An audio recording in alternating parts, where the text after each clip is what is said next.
Branding is not your logo. Branding is not your flyer. It's not your website. It's not your color. It's not your typography. These are not branding.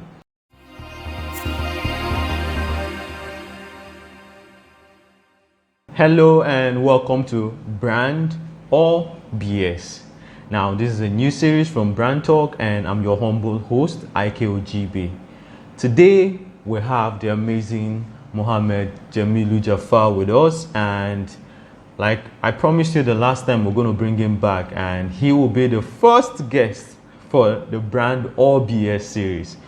Nice to have you again with us, Jaafar. Like it's it's always awesome having you around. Like it's always nice having me on the session once again. All right. So now, Brand or BS. What inspired the series? This series was inspired because a lot of businesses, most especially what you call small businesses in Nigeria, in Africa, but I'm talking more from the Nigerian perspective, I'm making a lot of mistake. They are actually BSing, and if you're wondering what BS or BSing means, I'm talking about bullshit or bullshitting. So they're actually BSing their customers instead of branding to their customers. So it made us, okay, what can we do to better educate the people on our platform, on our community, the business owners? What is the difference between branding and BSing? Voila. And this series is actually inspired by the amazing book Brands and Bullshit by Bernhard Schreider. And if you're a business owner, a marketer, you need to get that book. So now let's get straight. Let's hit the hammer, the nail, or the nail on the hammer, however you want to hit that damn thing. This is Branding 101. Now, there's this thing, there's this very, very popular, I think it's one of the best thing I got from the book. It says, never assume that you know what your customers want or need. It's like the foundation of branding. Why should I, as a business owner, not assume? Of course, if I'm entering into the business of, let's say, making cakes, of course, I have some sort of knowledge about that industry, some sort of knowledge about what works and what doesn't work. So why can't I assume as a business owner what my customers want or what they need? Why is it wrong to assume? Okay, thank you very much for having me on the session once again. Let's get into it. Why is it wrong to assume? Well, the first thing we need to know is that each person has a unique expectation. We are all different human beings, all get from companies or brands that we interact with. So when we assume kind of a carpeted view, kind of building a carpeted view whereby we say, okay, if I want to assume now that all cake lovers like chocolate cake. Now I've gone to buy my ingredients in markets. I've made chocolate cake. I'm posting it out there, expecting my customers to buy it. I'm now saying, sale is not moving. This and that is not happening. This and that is not happening. Why? That's because the ones that love chocolate cake could be minuscule. Then we have the ones that like vanilla cake. So every customer has a unique preference. So the best thing to do is go out there, make your research. You can, there's this thing called research lab. Not you go to a lab, but you go out, get this amount of people. You say, okay, now I want to start doing the cake business. What cake would you like? What cake would you like? What cake would you like? Now let's say you have like 100 people that you've asked. You can't get 100 people telling you that they all like chocolate cake. It's not possible. You might see 25 will ask you, tell you that yes, I like chocolate cake. And now 50 will tell you that I like strawberry cake and stuff like that. So the reason why it's not good to assume is because assumption only leads in one direction. And that direction is the direction of failure. So the best thing is to always find out, make your research, and ask questions. In that way, you become clear as to what to put out there and what your customer are expecting from you. So it's vital to understand your customers. It's vital to actually research your customers, understand them, know them very well before setting up a business. Because I also think of it comes from a place of arrogance, being arrogant. I would like to make this illustration. Just imagine I take a beautiful lady out on a date, someone I like and also want to probably end up getting married to. And we sit down on the date. I just start talking about myself. Now, the end point is to get married to this lady, right? And I just started telling the lady, okay, this is what I'm offering you. This is what I'm offering. This is what I'm bringing to the table. And to make matters worse, let's say, because we are in a restaurant or we are out on a date and what is it called? The menu comes. And I say, okay, this is what I'd like to take. And also bring the same for the lady. I think that's arrogant, and I'm not sure anybody will want to. So it's the arrogance. It's arrogance from the business owner's perspective, or it's the arrogance of the business owner per se, because you can't just assume that you know what your customers want, even no matter how brilliant or intelligent you think you are. So that means you said something about research lab. So it talks about the importance of surrounding yourself with brilliant minds, people that actually better understand the market, better understand the customers, people that actually go out there to understand the trends. So that is quite important as well. Like, where does it come to surround yourself with people? Like, how important is that aspect? It's very, very important right from the start. Because let's say, how I put it, let's put it this way.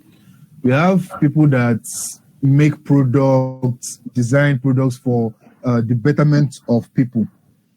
You can't just say you want to, okay, like now, for example, a very typical example where there's not even really the Nigerian system is of a ramp, chair accessibility. I think it's only currently that we start seeing a boom in that, in buildings, putting it up and stuff like that. Okay. For a very long while, we didn't have that. So that's that kind of situation now.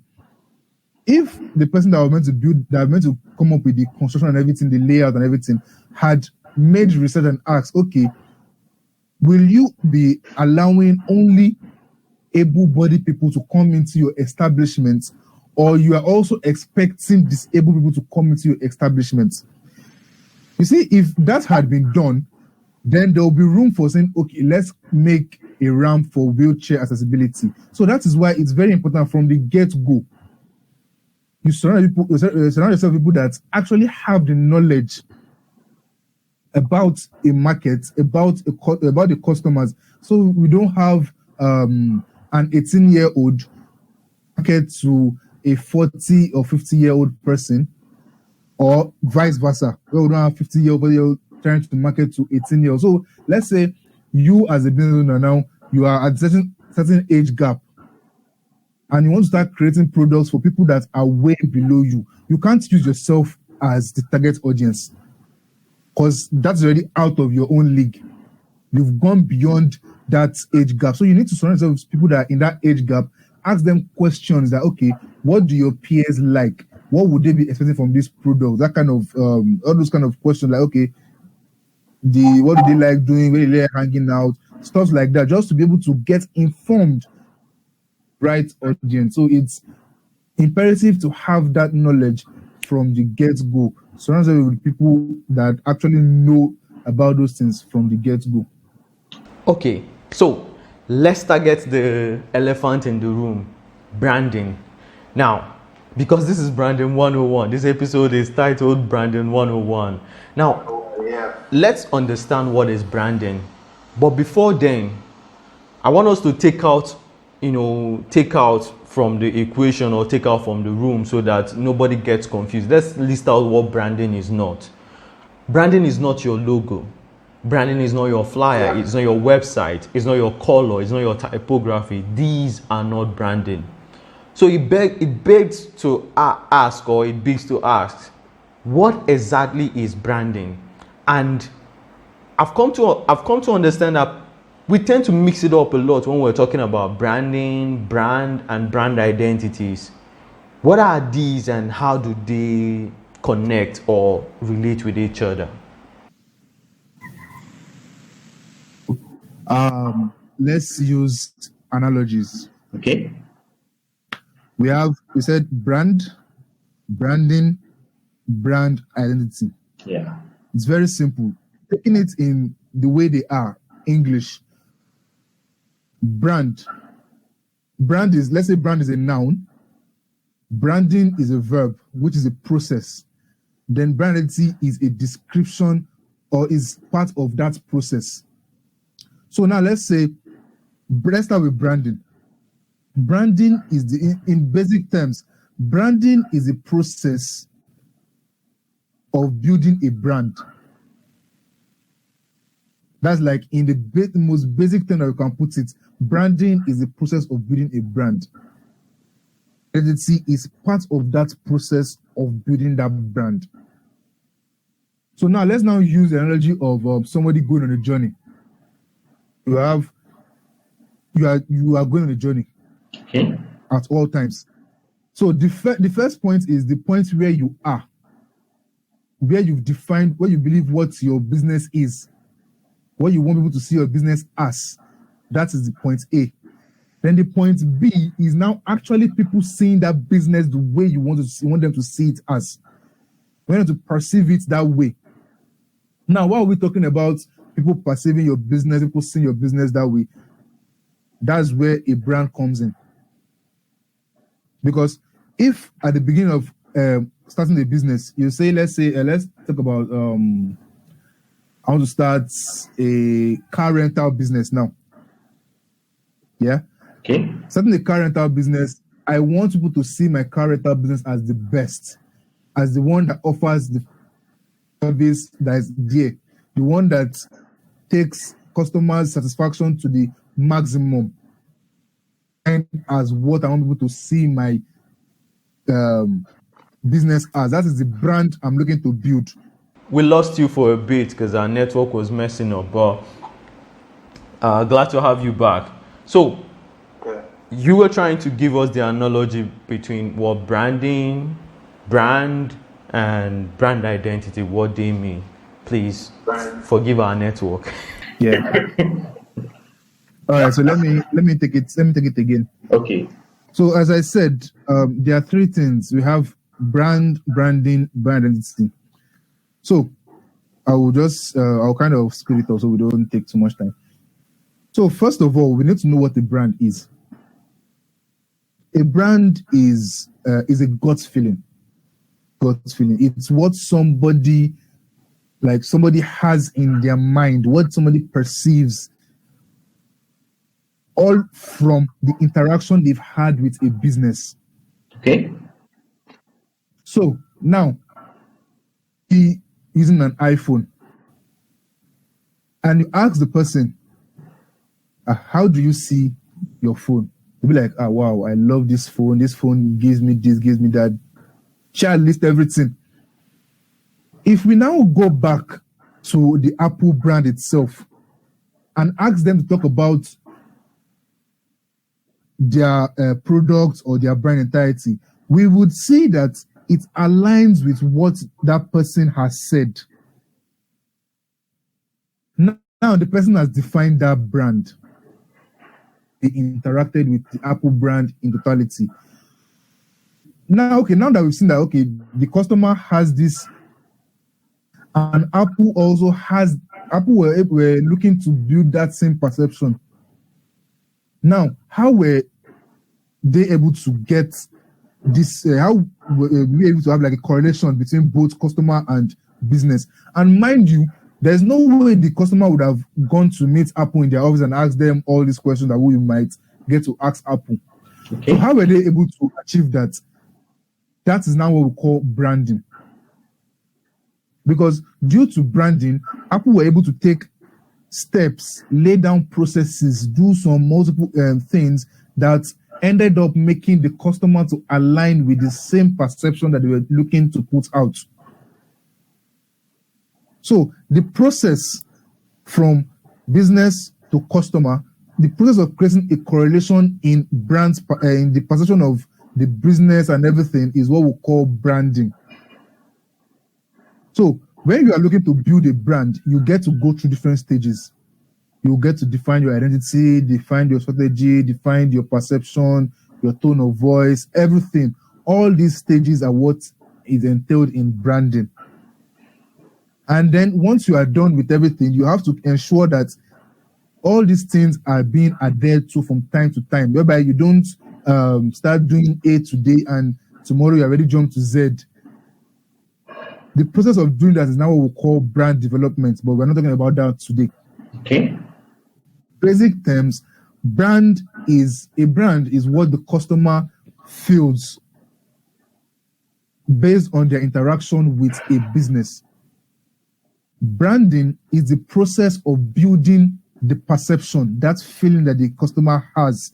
Branding is the process. Now, brand identity is now the face that you give to a business, which is part of the branding. Yes. Okay, so I think it clears out the confusion, because so that people, if you're listening now, when you say branding, it doesn't mean a logo. A logo is just a brand element, or it's a brand identity. A logo is part of the elements, the visual elements that make up your brand. And when you say a brand is the feeling, when it's a feeling, is what the customer feel about your brand, about your business. So if you build your business and feel like this is the best business in the world, and you're marketing it as the best business in the world, if your customer feel like your business is, pardon my English, shit, if it's just BS is your brand. And like you just rightly said, branding is the practice of shaping the brand in the mind of the customers. Now, I want to agree with the statement then, because from your explanation of what branding and brand identity, but let's just focus on brand and branding. For what it means, it then means that branding is a relationship, and not just like, it's not a one night stand or a money grab. It's a relationship. It's a long-term relationship. It takes time. So you're going to have to take time to build that relationship between yourself, that is the business, and your customers. Like you said, an iPhone user saying, I love my iPhone. I'm also in that category, because I know I think I said it the last time we had a session like this. I love iPhone. Like, I really, really like iPhones, and I believe Apple has done a tremendous great job at branding that product and all. So, but it took time. It didn't just happen overnight. It was a relationship. It was an intentional shaping of my mind, or the mind of millions of other people worldwide, by Apple through different branding methods that they use. And today we can conveniently or comfortably say, I love iPhone. So do you agree, or do you also have that, are you also of the opinion that branding is a relationship and not just one night stand thing or one quick fix thing? Yeah, it's actually, you're actually right. A very good example of why branding is a relationship is, when you have a company, you don't expect the person inside the company today to still be there 10, 20, 30 years down the line. Okay. We are human beings. We tend to have a shift in perception. Things happen, let's put it that way. Yeah. And a typical example is Apple. Apple was started by Steve Jobs. Today, Steve Jobs is no more. May he so rest in peace. Yeah. But the person that is at the helm of Apple is still making sure that the vision Steve Jobs had back then is still in play today. And why is this possible? That was because during the branding process, things were laid down. And those things are still being adhered to till this moment. You get? We've seen a lot of times like that, whereby once a company changes maybe their CEO or their chairman or something like that, we start seeing changes in the company. We can't say maybe they didn't brand well, or maybe they didn't go through their branding process well. It could be that maybe this person decides to come and say, the vision I'm seeing, I don't really like it. Let me do my own. And it's not meant to be. Because branding as a relationship between a company as a customer ensures that what the company starts with today is still being put out 20, 30 years down the line, so as to ensure that a customer gets to stick with the brand and not get stuck with the brand due to lack of options. So in that vein, branding has to be intentional. You have to make sure that everything you are doing will still be the same down the line, even if you change your CEO or your chairman or your head of operation, anything. You need to make sure that the perception you're trying to build in the minds of your customer base always remains the same no matter what. Now, you said something interesting. You said stick and stock. Like, what do you mean by to stick with a brand and to get stuck with a brand?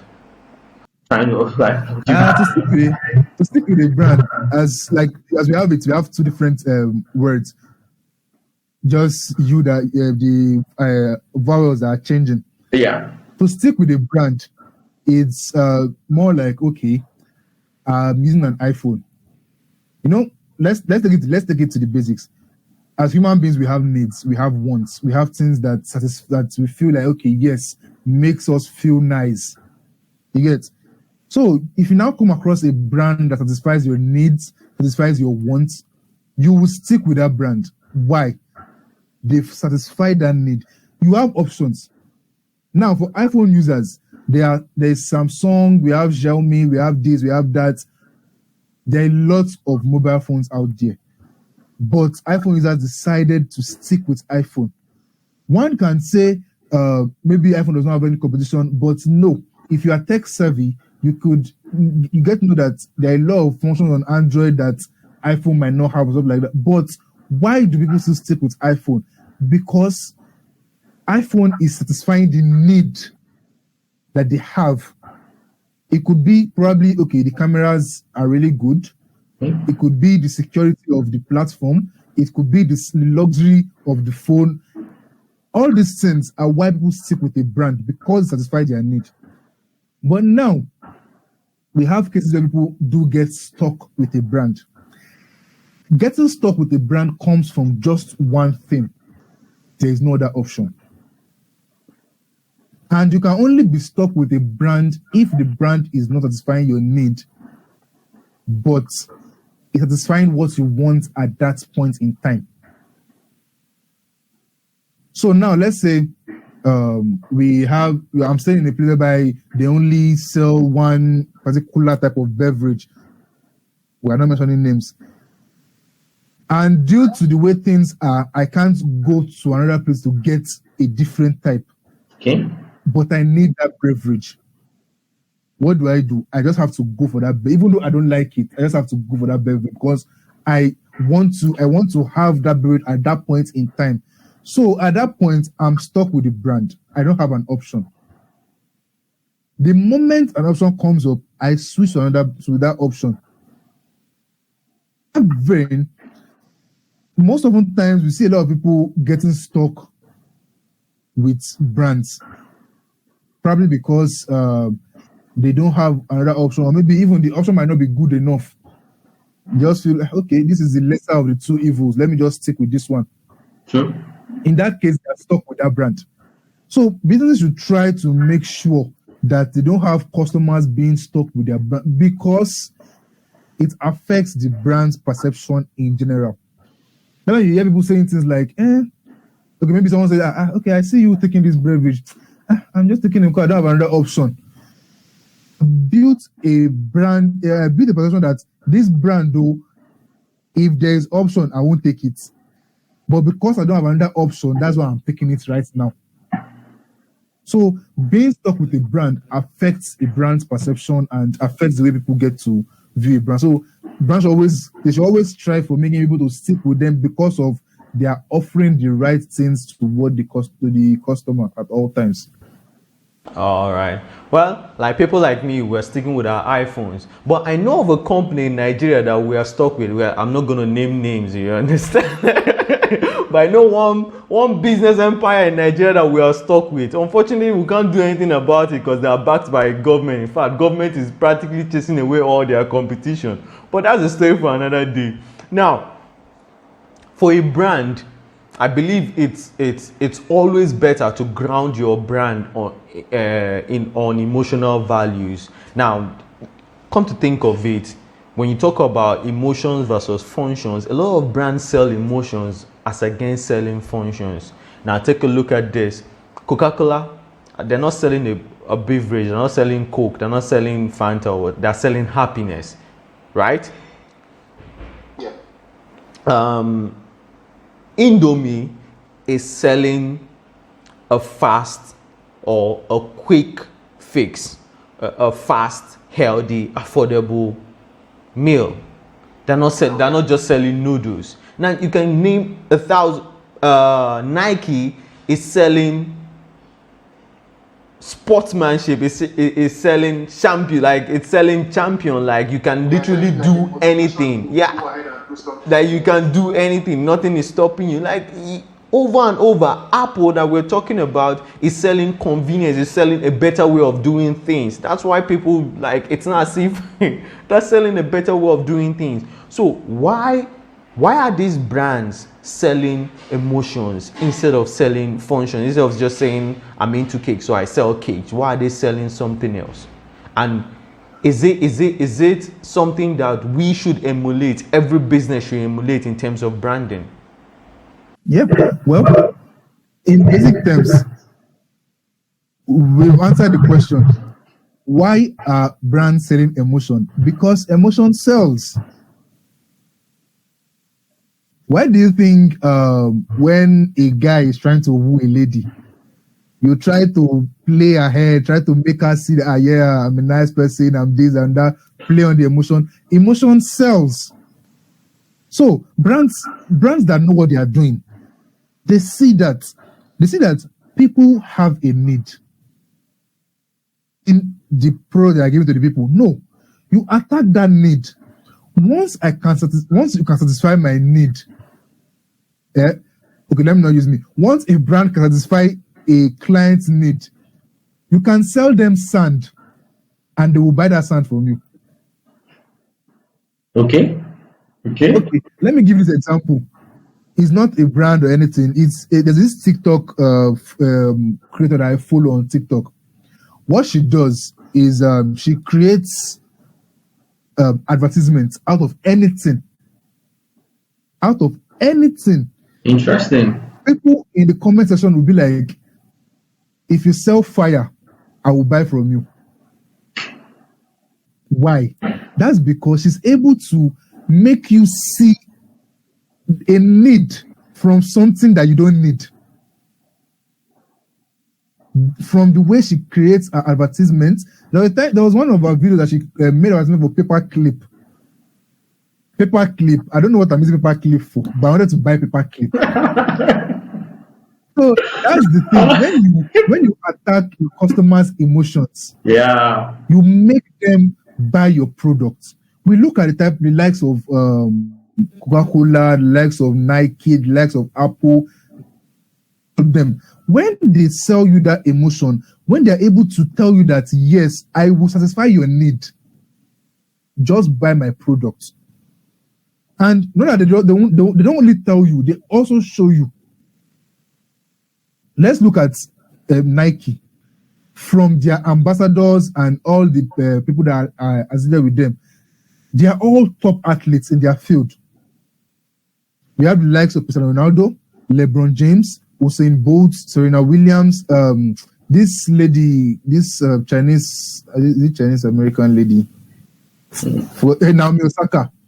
Oh, okay, We yeah. have her. So all these people, they are at the top of their game, and they are all being sponsored by Nike. What does that tell you? Nike says Nike is associating themselves with top athletes, and then Nike come and tell you that just do it.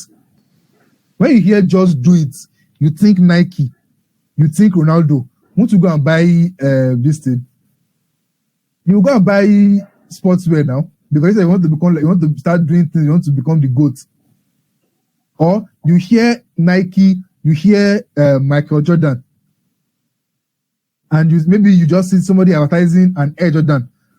This is a nice shoe. Okay, if I wear it, I'll feel comfortable. I'll feel like an athlete. Let me go and buy it.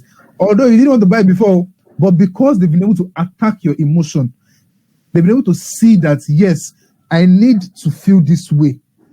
And they will help you achieve that with their products.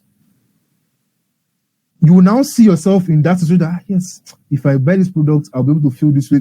Let me go for it. Same thing with Coca-Cola during Christmas period or during celebratory period, they tell you that open happiness.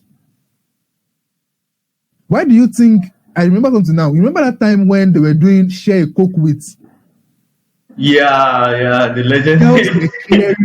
Like, so that kind of situation now, they made people feel that, yes, you can see yourself on a Coke bottle. You feel like, yes, they made this for me. Now, Coca-Cola is thinking of me.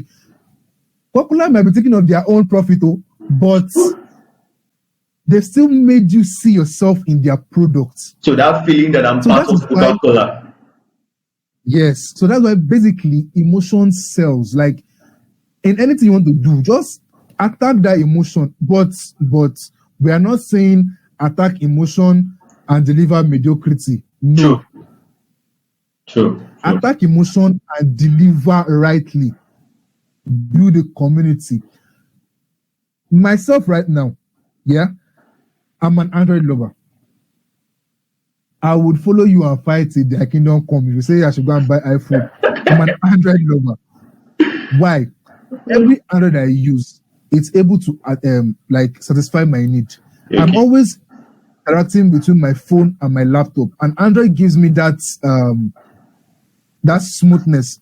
I've not tried it with an iPhone and an iMac. I don't know if it's smooth like that, but it's actually smooth like that. Okay, but right now my Android is giving me that, so I'm still sticking with. And with their new updates, the way you can tweak all those things, they emotionally hold me down and still deliver on what they say they're going to deliver. So the best way to do it is attack the customer's emotion and deliver rightly. Don't go and saying, okay, I've hooked them in with emotion. Let me now go and give them some products. Within 2 days, they'll throw you away like, we don't know this person again. So that's just the way it is. So it's simple. Like, okay, let's say if I'm selling house, or if I'm in the business of selling house, instead of selling house, I can sell comfort, I can sell security, I can sell luxury. Look at anybody that is in a Benz. Look at anybody that is driving a Mercedes Benz. They don't feel like they're driving a car. They feel like they're driving a class of his own, because to them, they're in another class. There is no class. And you've heard a lot of people tell you it's Benz or nothing, or it's Benz and the others, or like, so it's that, and that is what Mercedes Benz. That's what Mercedes Benz are.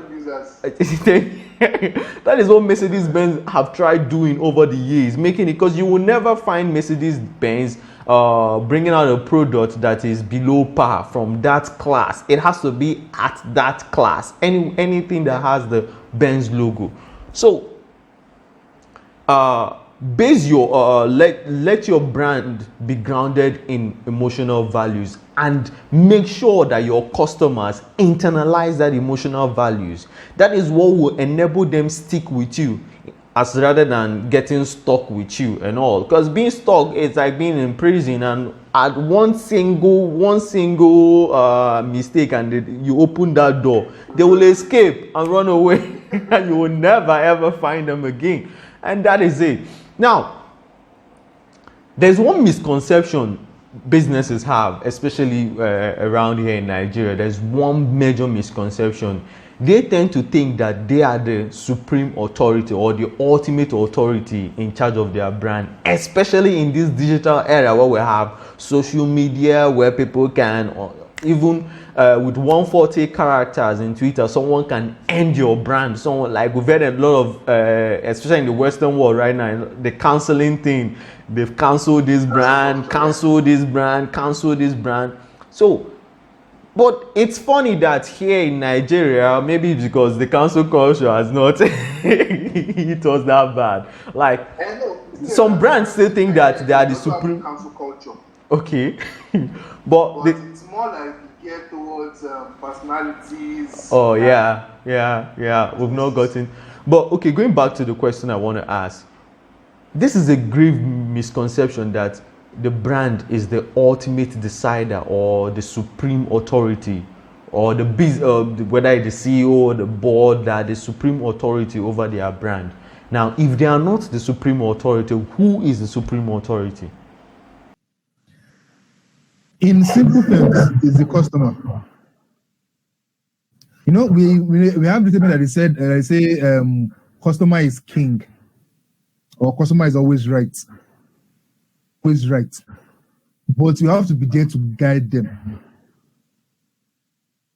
So, the supreme authority about a brand is the customer, but that does not negate the power of the business owner. So if the customer decides that let's stick with this brand or let's move to another brand, you as the business owner can then influence whether they stick with you or not. So you've put the product out there. Let's say your product is making life easier for people and everything like that, and then you now come out and put a statement that kind of doesn't align with what people have been expecting from you. You know, at that moment, people can start saying, these people are not good. That's when we now start seeing damage control. Start coming and say, we didn't mean this, we didn't mean that, we didn't mean this, we didn't mean that.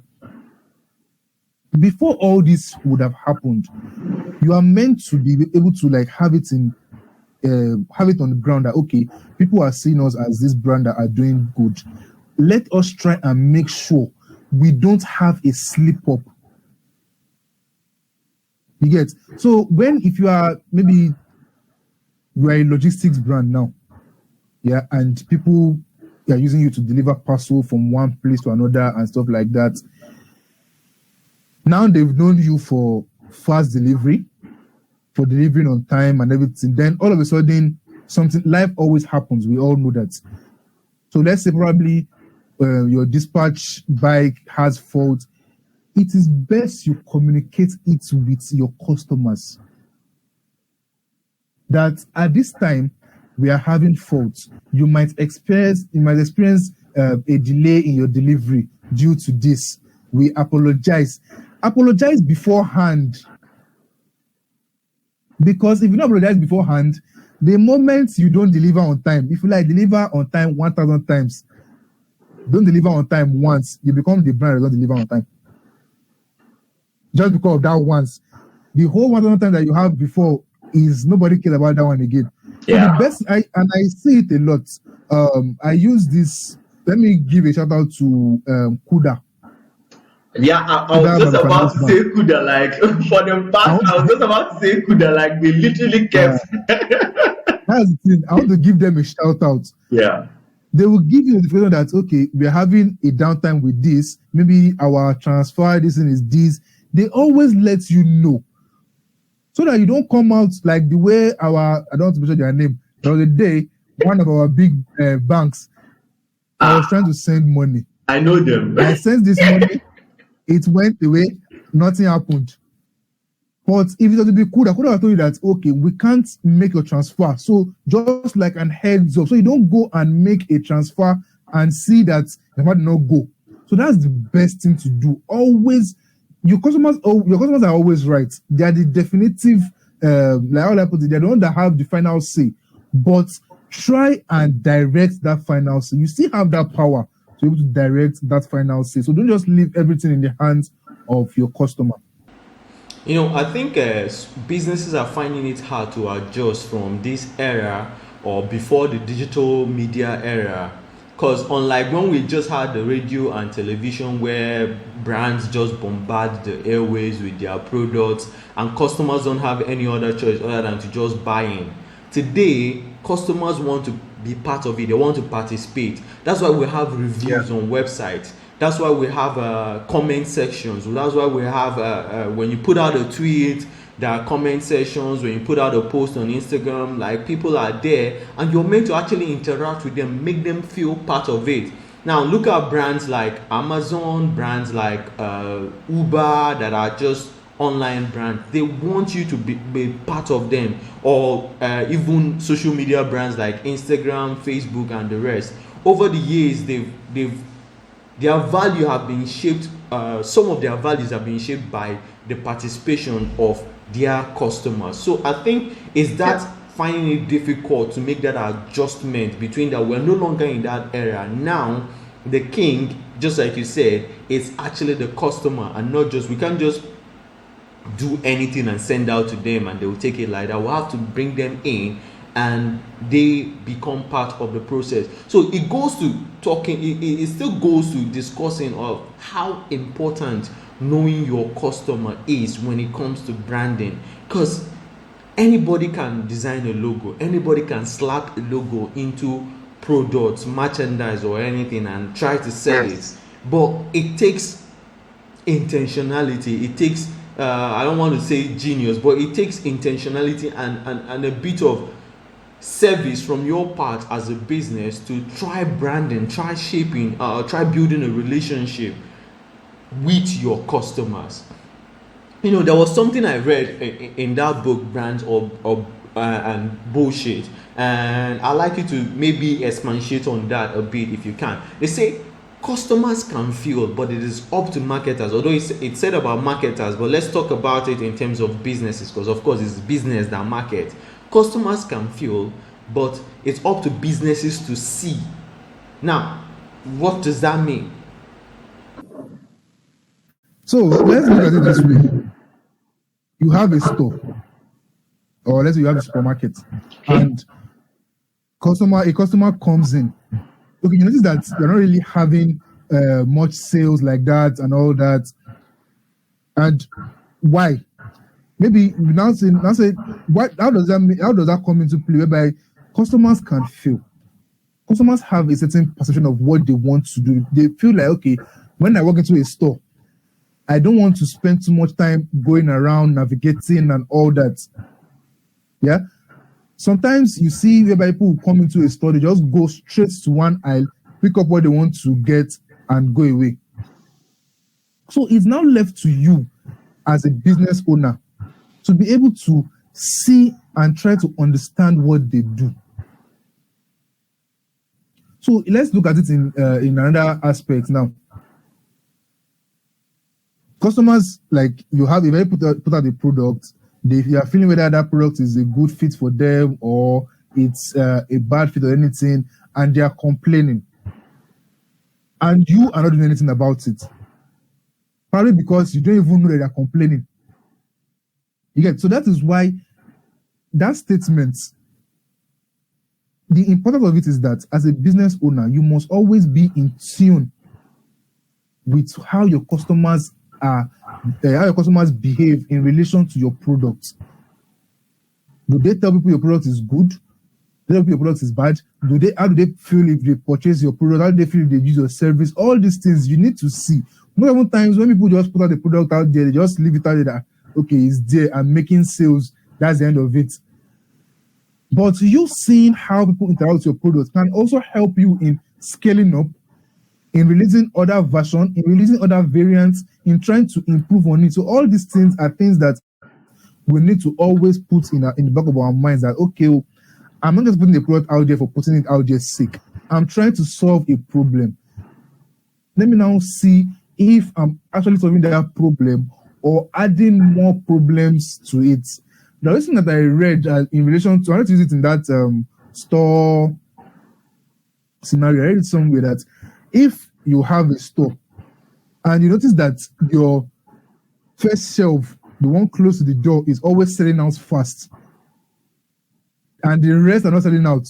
The one that's selling out is your best product.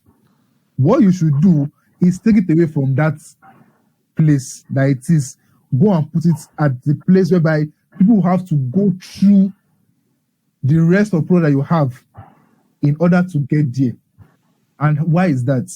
It could be that there are other things that are solving their problem that they are not seeing, because they've already seen the one that is easy to grab. Okay. So it's not your job to now see that, okay, yes, people are just coming in, they are picking out these products in the first shelf, they are going away, they are paying, they are going away. That means this one is solving their immediate problem. What if they have a problem that could rear its head in the future, and the solution is in the other aisles? But because they're not going there, they will now think that, okay, maybe this person does not have it. Let me go and look for it in another. You know, most of the time people don't like asking questions. They don't like saying, where do you have it? So the best thing is to take that best-selling thing and take it to the back.